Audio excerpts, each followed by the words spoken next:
What's going on, everybody? Welcome back to the Big Blue Nation podcast. My name is Josh, and I'm your host.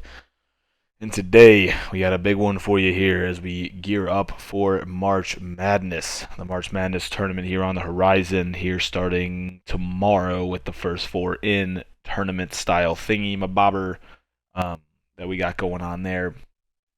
And then moving into Thursday, the Cats play their first game of the tournament. So that'll be we'll cover all that stuff as we get it going here.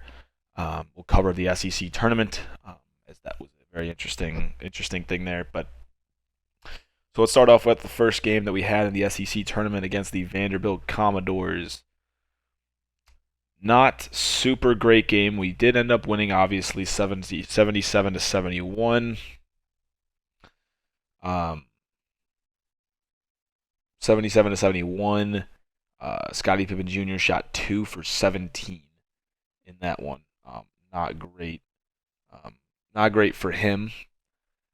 Overall, the team shot 49%, which is fine, and 46% from three. Ty Washington led us there, 4 for 5 from three, 8 for 17 overall, 25 points for him. Another double for Tshiebwe, and 5 blocks for Tshiebwe as well.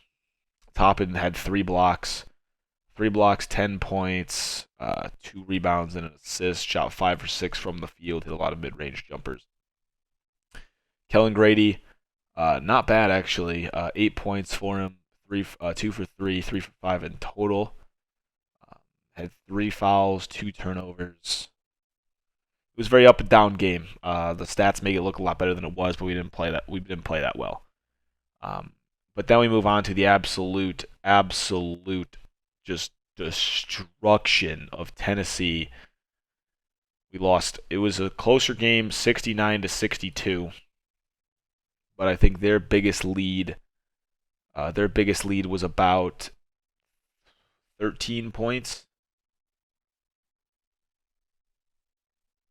11. I think it was 11 points was their biggest lead. That was at the half.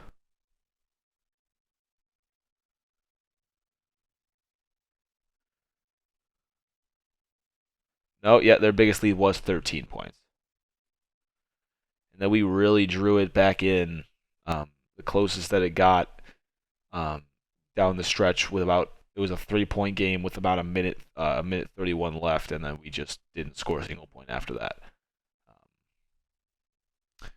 So, I mean, it was horrible. I mean, we didn't shoot the ball very well at all.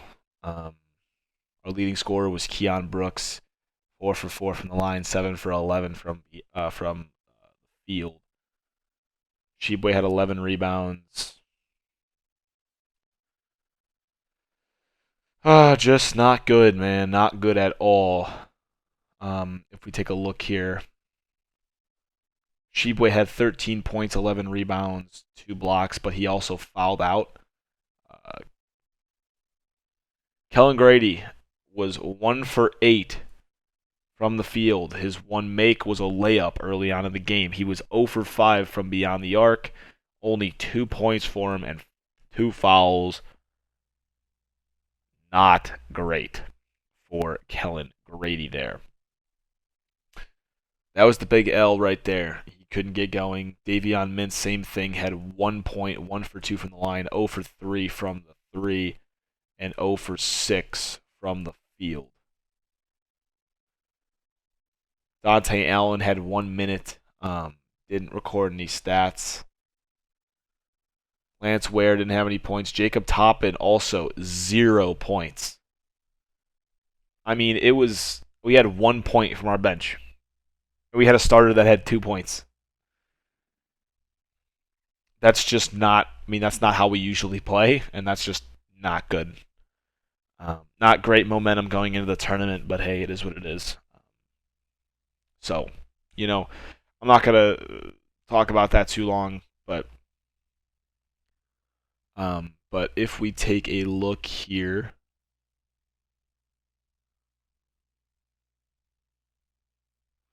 at the game cast for us, and our first matchup is against the St. Peter's Peacocks. They went 19 and 11 in there. This is the first round here in the East region. 19-11 overall. We were 26-7. Games at 7:10 p.m. Eastern on CBS here on Thursday. ESPN gives us a 95% chance to win that game, and gives St. Peter's a 5% chance to win that game. But again, we know this is March Madness. They're on a 5-game win streak. We currently have lost 2 of our last 5. So the money line right now, we are a 17.5-point favorite. Or the spread, that's the spread, sorry. The money line is at negative 4,000 for us, the over-under 132. If we take a look at their leading players here, Banks is their leading scorer with 11 points a game and only shooting 38%. Shibwe, our leading scorer, with 17 points a game, 60%. Dream is their leading rebounder with 6.8 rebounds a game. Shibwe, obviously, leading rebounder out for us with 15.1 per game. And Wheeler averaging about just under 7 assists a game. Lee averaging just under 3 assists a game. So on paper, we are the superior favorite. We should get some, hopefully, momentum back, get some confidence back here in this game, in this first game in the tournament, and move on. Right? Again, one thing Cal kept preaching in his post-game in his interviews, in Selection Sunday and such, was that we're not focusing on winning a 68-team tournament right now. We're focusing on winning, for one game at a time, but we're also focusing on winning our pool, right? The Indianapolis pool for us. Our pod is us, St. Peter's, Murray State, and San Francisco. Those 4 teams. He said we want to focus on keeping it a smaller tournament versus trying to focus on the huge, massive tournament. So we're going to go over Kentucky's most likely path to the tournament here in a second, and kind of take a look at all that.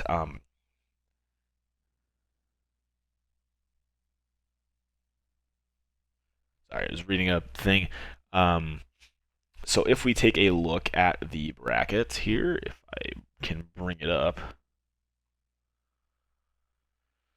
So our most likely path to the tournament, our most likely path to the tournament is obviously St. Peter's first, Murray State second, which is going to be not that easy of a game. They're 30-2 on the year. They're really solid, and we're going to get to see them in action directly after our game, and we can kind of see what we're working with here. Hopefully they get upset early, but they're a solid team. Expect them to make our game pretty hard. They really think that they got a chance to do this thing. So they're a dangerous team for sure. That's one of the few teams I didn't want to face, like some of the lower seeded teams I didn't want to face. They were one of them. But it is what it is. You can't avoid everybody. Next up after that, most likely, is going to be Purdue. That's not going to be an easy one. That's where a lot of people have us losing. So far from bracket predictions from expert analysts that I've seen, Andy Katz, all those guys, it's looking like, it's not going to be an easy feat, regardless of who we play, where we go, blah, blah, blah. But a lot of people have us losing in the Sweet 16 to Purdue. A lot of people, including me in my brackets. Purdue has to take on Yale, and then most likely going to be Virginia Tech. I think. I don't think Texas is going to be a very hot Virginia Tech team right now. And then we're most likely going to have to take on Purdue. If we do, however, beat Purdue, it's looking like it most likely will be either UCLA or Baylor in the Elite Eight, and then in the Final Four, that's in the Elite Eight. That's when you win that's when we would win the West, and then that we make it into the Final Four. Now, that's when we would most likely, the top seed in that bracket above us would be Gonzaga, either Gonzaga or Duke, most likely. There's some other teams that can make a run, Texas Tech, stuff like that, but So that's our most likely, just based on seeding alone, right? If we were to make it all the way to the Final Four, we would be playing Gonzaga in the Final Four, right? So it would go St. Peter's, Murray State, Purdue, Baylor, Gonzaga. So we'll see how it goes, man. I truly think we've got a shot at this. I truly do think we have a shot at this, but you never know. You really never know. Gonzaga. What's the first game on? Is it? What's the first game on here? Providence and San Diego State are on Thursday at 12:40. They're the first game, I believe. They've spread it out actually pretty well this year. The games go a lot later than I remember as well. So obviously the first and second round of if we can make it, my thoughts are if we can make it out of the East, not even the East, the bottom half pool for us, right? If we can win our first 3 games, right? Most likely St. Peter's, Murray State, and Purdue. If we can win those 3 games and move on to the Elite 8, I think we've got a real good shot at winning this thing. Because obviously if we've made it past Purdue and Murray State, we have found some sort of rhythm on offense and defense to get us through those games. And obviously we'll see how we play. Hopefully the St. Peter's game, hopefully 1, we don't lose, hopefully. And 2, let's hope that we can find some offensive rhythm with Kellen Grady and Oscar Shibwe and try to get some offense going because it's not been pretty lately. So that's our most likely path to the Final Four. If we go ahead and take a look at Kentucky football, there is a guy that decommitted from Minnesota. His name was Anthony Brown, I believe his name is. He's a 4-star receiver. He's coming on a visit here this upcoming weekend, I think, to visit us. He decommitted from Minnesota a while ago, and he is set to make his decision here in the next month or so. So look out for that. We could be adding another high-profile receiver to the mix here to Will Levis's offensive weapon room. So I'm really excited for that as well. So, but that's again, spring practice started as well this past week. The freshmen are not on campus, so no Berrien Brown, Dane Key, all those types of Tyrese Fearbury, Keonta Goodwin. Actually, no, I think Keonta Goodwin is here because he enrolled early, but all the guys that did not enroll early in UK are not here yet. Those will be coming early summer.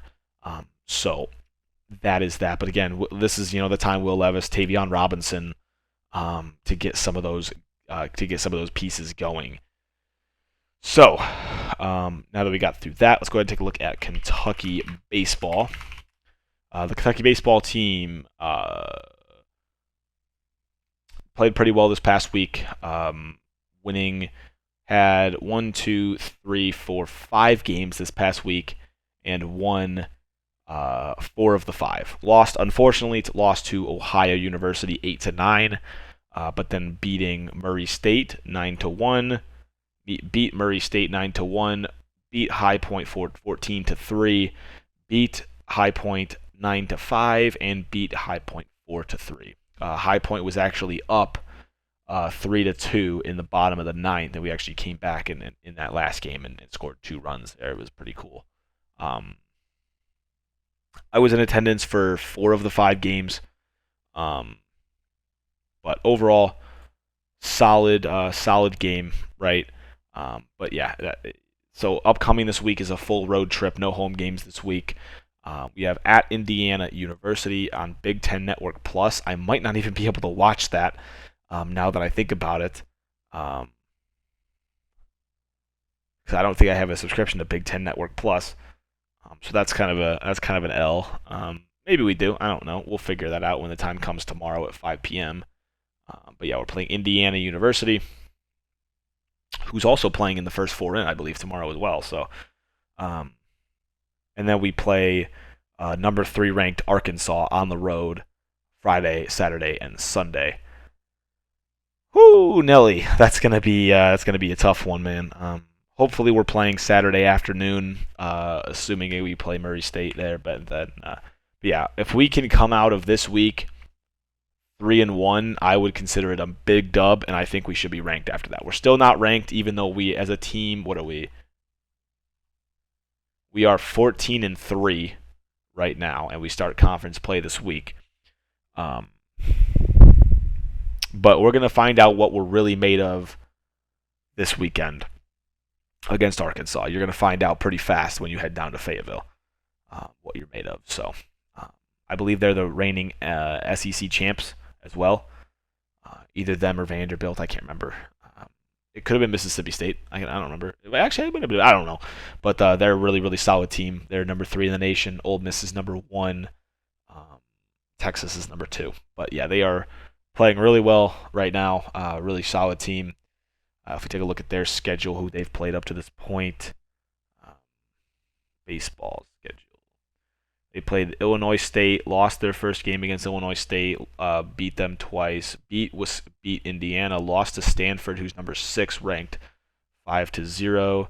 They beat Louisiana, beat Omaha. They lost to Southeastern, but then beat them in a doubleheader. So they haven't even played anybody that crazy. And they do have 2 games before us, so they have Tuesday and Wednesday against Grambling.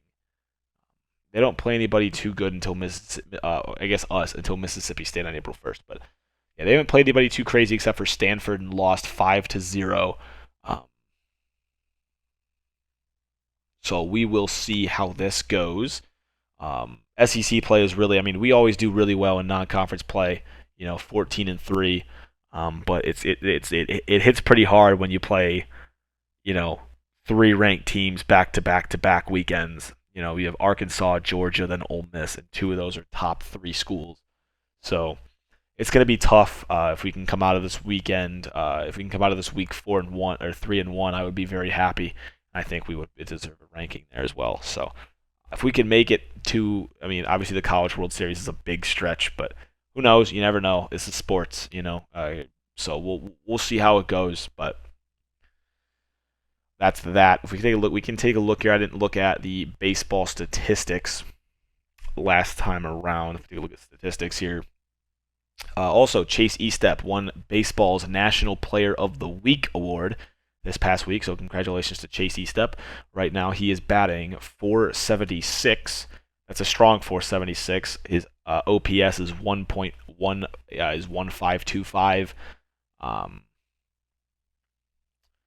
He has 25 runs, 30 hits, 7 doubles, 1 triple, 7 homers, 21 RBIs, 60 total bases, slugging percentage of almost 1,000, walks 14, has the most walks on the team, hit by pitches 3, strikeouts at 8, on base percentage, he has the highest on the team at .573. So he's absolutely killing it right now. Daniel Harris at .387, Jacob Plastiak at .348, Ryan Ritter at .320, Hunter Jump at .313, Alonzo Rubalcaba at .295, Adam Fogel .254. He's starting to bring that up, and John Thrasher at .234. So that's kind of what it's looking at here. A couple other guys, Kirk Liebert, .241, Nolan McCarthy, .250, Raja Nu, .375, and Jace Felker, .438. Jace Felker is a freshman, I believe. Junior, never mind. I don't know what the heck I'm talking about, but yeah. So that's kind of some of that stuff. Pitching wise, Darren Williams has 15.1 innings pitched and a 0 ERA. We have 3 0 ERAs, but both the other ones, Evan Byers and whoever number 99 is, have 1 inning pitched. So Sean Harney at 2.03, 13.1 innings pitched, 18 innings pitched for Seth Logue at a 2.5 ERA, 6.2 innings for Mason Moore, 2.7 ERA. Tyler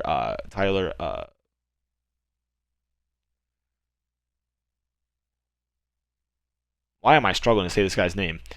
Guilfoyle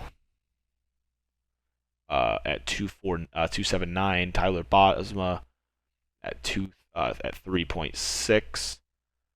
Wyatt, I'm not gonna try 5.6. Austin Strickland 6.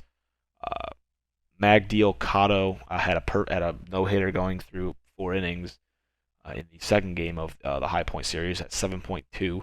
Zach Lee struggled against he only pitched 1 inning against Ohio this past week. 7.36. Cole Stubbs 7.71. He had a good game though against High Point, and Ryan Hagen now at 7.8. So definitely some